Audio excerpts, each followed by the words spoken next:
Templo de la Compañía, entre memoria y profecía.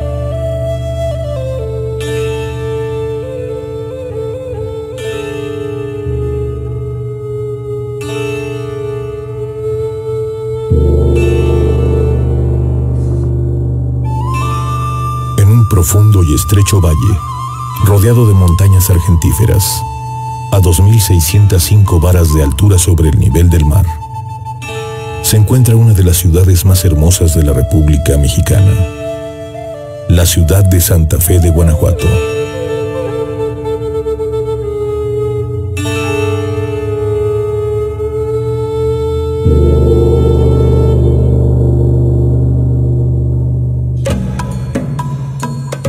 Mucho antes de la época colonial, estuvo habitada por tribus nómadas provenientes del norte, conocidas bajo el nombre de chichimecas. La existencia de una aldea llamada Guanaxuato está atestiguada por lo menos a partir del segundo decenio del siglo XVI. El nombre de Guanaxuato proviene de la lengua tarasca y significa lugar montuoso de ranas.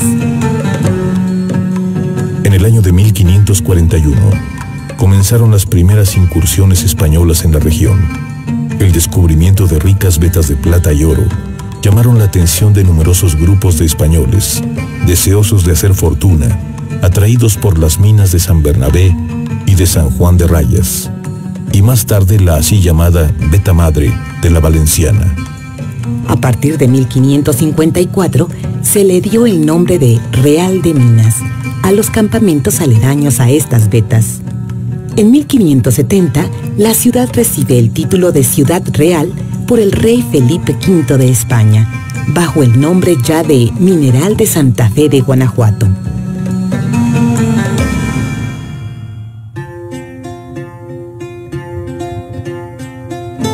Desde principios del siglo XVII, los sacerdotes de la Compañía de Jesús intentaron fundar una misión y un colegio en esta ciudad, pero no fue sino hasta el año de 1732, y gracias a los donativos de doña Josefa Teresa de Busto, que los jesuitas se asentaron definitivamente en la ciudad, dando inicio a los preparativos para la construcción del templo y el colegio, que recibiría el nombre de Colegio de Santísima Trinidad. Gracias a los desvelos del entonces rector del colegio, el padre José Joaquín de Sardaneta, se procedió a trazar y proyectar el templo, operación que ejecutó el religioso betlemita Fray José de la Cruz. Trabajaron entre 400 y 500 operarios por día, provenientes de todas las minas, quienes contribuyeron a aplanar el terreno y dejarlo listo para la construcción del templo y una presa para el suministro de agua. Todo Guanajuato cooperó en la edificación. Los mismos peones daban cierta parte de su salario para hacer realidad dicho proyecto. El 30 de junio de 1747 fue colocada la primera piedra con la que se daba inicio a la Iglesia de la Santísima Trinidad y Colegio de la Compañía de Jesús.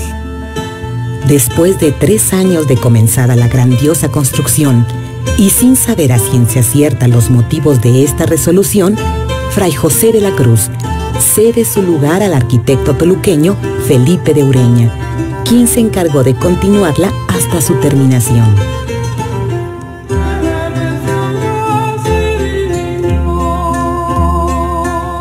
Para el año 1763, la obra ya estaba muy adelantada y se planeaba terminarla en 2 años más. Se montaron las 5 puertas de madera ensamblada y grabada y se concluyó la cúpula barroca que tuvo el templo como original. La construcción duró 18 años, siendo el 8 de noviembre de 1765 el día de su dedicación solemne. Único en su género, el Templo de la Compañía, como comúnmente se le llama, marca en la historia artística la evolución definitiva de la arquitectura churrigueresca de la Nueva España y el barroco inicial mexicano. Este templo de enormes dimensiones es una fortaleza de materiales de cantera rosa, verde y gris. Sus fundamentos están ocultos. Debajo del altar superior se encuentran además 2 criptas subterráneas. y a lo largo y ancho de todo el piso del templo podemos apreciar otras criptas, pasillos ocultos, escalinatas subterráneas y el paso de un río convertido en aljibe. Todo ello muestra del ingenio y orgullo guanajuatense, así como la profunda fe religiosa que motivó a sus constructores. Tiene una longitud de 53.5 metros de largo y 28.5 metros de buque. Además de la fachada original, conserva una fachada lateral cuyo tallado exquisito nos manifiesta la grandeza del arte barroco mexicano. Majestuoso en su interior, 3 grandes naves se disputan el espacio, 2 de ellas de sombrío detalle, mientras que la gran nave central se impone gracias a su altura e iluminación.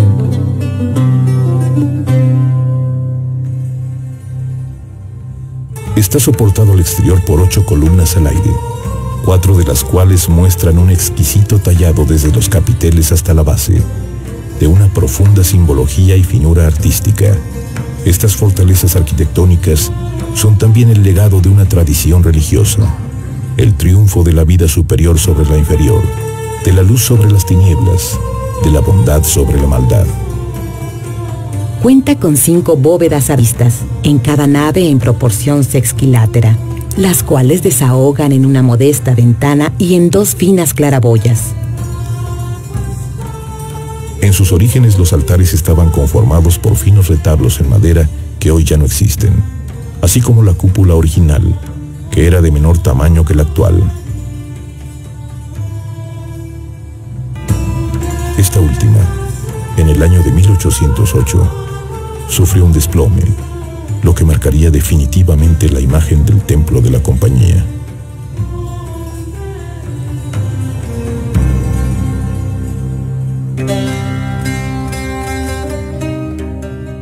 Debido a la situación de guerra de independencia que el país atravesaba, no fue posible una restauración inmediata, así que fue hasta el año de 1813 cuando comenzaron los trabajos de restauración. El desplome de la cúpula y su posterior reedificación explican el estilo arquitectónico mixto. Al barroco ha sido añadido con sabio candor el estilo neoclásico de su portentoso altar mayor, sus altares anexos y la gran cúpula, una de las más hermosas del país, erigida conforme al modelo de la Catedral de Roma y de la Capilla de Santa Teresa en la Ciudad de México.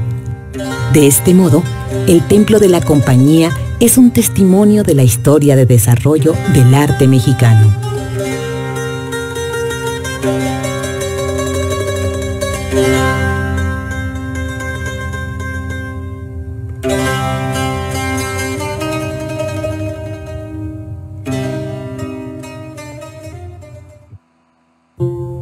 La noble labor de la Compañía de Jesús fue interrumpida 35 años después de su establecimiento en Guanajuato, y a tan solo pasados 2 años de la edificación del templo, mediante un edicto de Carlos III, los jesuitas fueron expulsados de España y todas sus provincias ultramarinas el 25 de junio de 1767.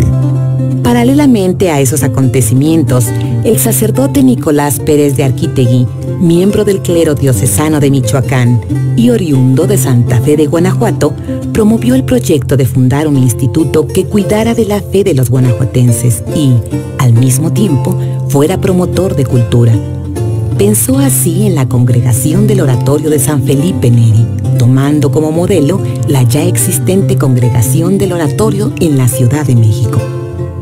Dicha congregación tuvo su origen en el espíritu de San Felipe Neri del siglo XVI y ha sido considerada la primera sociedad de vida apostólica, es decir, el primer movimiento dentro de la Iglesia Católica de sacerdotes asociados sin permanecer ligados con ningún tipo de vínculo, voto o promesa.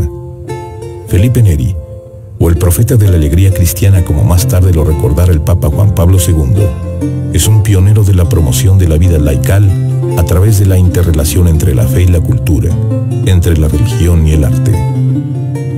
A pesar que ya desde el año de 1776, el virrey y la Audiencia de México habían dirigido un informe favorable a la fundación del oratorio, muchos obstáculos la impidieron. El más importante entre ellos fue la muerte del mismo iniciador, el padre Nicolás Pérez de Arquitegui. en 1785. Gracias a un grupo de sacerdotes del oratorio que provenía de San Miguel el Grande, la fundación pudo llevarse a cabo. Por fin, tras 17 años de retraso, el 16 de mayo de 1794 quedó canónica y legítimamente erigida en Guanajuato la Congregación del Oratorio. El intendente Riaño, a nombre del rey y sin condición alguna, puso en sus manos el templo de la Compañía y la casa de los extintos jesuitas. Los padres fundadores fueron Manuel Leal, Francisco de la Concha, Clemente Arias, Mariano Ramírez, Ignacio López y el superior Manuel Gudiño. Poco tiempo después, los padres del oratorio recibieron el Colegio de la Purísima Concepción, siendo su primer rector el padre José Trejo. En dicho colegio se enseñó matemáticas, filosofía, retórica, artes, teología y gramática. En 1806, los padres se separan del colegio por orden del virrey Iturrigaray y fue depositado en manos del ayuntamiento, nombrando, no obstante, al padre Marcelino Mangas su rector. En 1828, el colegio pasó a manos del Estado y actualmente a la Universidad Autónoma de Guanajuato. El Templo de la Compañía, además de ser un testimonio de la historia de la arquitectura virreinal, contiene también un acervo de aproximadamente 160 obras pictóricas de gran valor.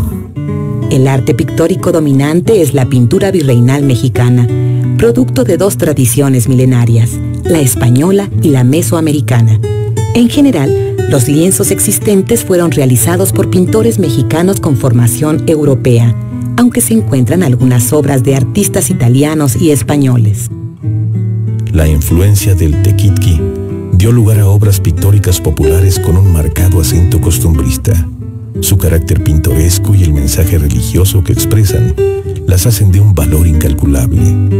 Obras como Santa Pascuala, pintada a forma de puerta a dos vistas, también conocida como la Muerta Arquera, son un testimonio de cómo los temas cristianos de la muerte y la salvación eran presentados a los nativos de la región. En la misma línea, el cuadro que representa a San Sebastián de Aparicio, patrono de las carreteras.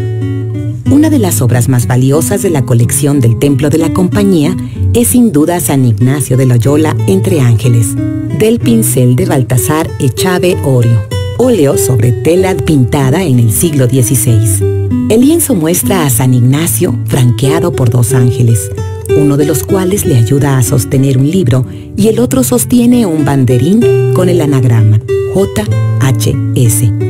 En la parte superior se encuentra el Espíritu Santo en forma de paloma. La conjugación de colores rojos tenues sobre fondos semioscuros contrasta con maestría con semiplanos verdes. Del mismo pintor poseemos San Ignacio de Loyola con los ángeles, de una maestría también sorprendente. Destaca también una colección de 10 óleos sobre tela de procedencia italiana, de un alto nivel artístico. La colección lleva el nombre de Etapas de la vida de la Virgen. Su autor desconocido nos ha legado una extraordinaria muestra del arte clásico. El movimiento de las figuras es conjugado con maestría con la presencia de fondos semioscuros y una admirable maestría en la iluminación de los rostros. Existen dos obras de importante magnitud ubicadas actualmente en el coro de la iglesia. Dos óleos sobre tela de medio punto en proporciones enormes. Uno presentando a San Ignacio y a San Francisco Javier ante el Niño Dios. Y otro a San Francisco de Borja y San Estanislao ante la Virgen. La finura del pincel, la maestría de los coloridos y sobre todo la profundidad de los temas son, sin lugar a dudas, uno de los más grandes testimonios del arte virreinal mexicano. Atribuido también a Miguel Cabrera, la obra monumental de un lienzo mural, situado en la parte alta del coro de la iglesia, El Triunfo de San Ignacio, temática común en tiempos del desarrollo de la Compañía de Jesús. Esta gigantesca obra presenta varios detalles de la expansión de la Iglesia Católica por todo el mundo e insinúa también una temática apocalíptica, muy al estilo de Cabrera. Existen muchas más obras de gran valor, repartidas en el templo y casa antigua. La Virgen de Guanajuato, óleo del siglo XVIII. La Dolorosa, un anónimo del siglo XIX. La Virgen de los Ángeles y, finalmente, La Piedad, obra de Cornero en el siglo XVIII, donde el dolor y la dulzura proyectan el sentimiento cristiano de la esperanza. El Templo de la Compañía y su obra pictórica constituyen para nosotros los mexicanos, y en especial los guanajuatenses, un patrimonio cultural y religioso, pues en ellos ha logrado conjugarse arte y religión, la obra humana y la inspiración divina. Los lienzos que vemos en la actual pinacoteca o repartidos en el templo nos recuerdan al mismo tiempo nuestra fe cristiana y nuestra responsabilidad en la conservación del legado que nos dejaron nuestros antepasados.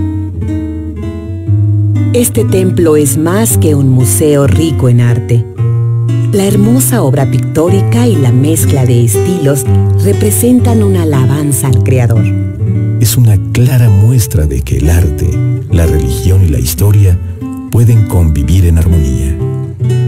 Una religión bien llevada no causa daño a las pinturas y esculturas de nuestro templo, y la hermosura de este no entorpecerá la celebración de fe de los cristianos, que hemos hecho del templo nuestro lugar de reunión.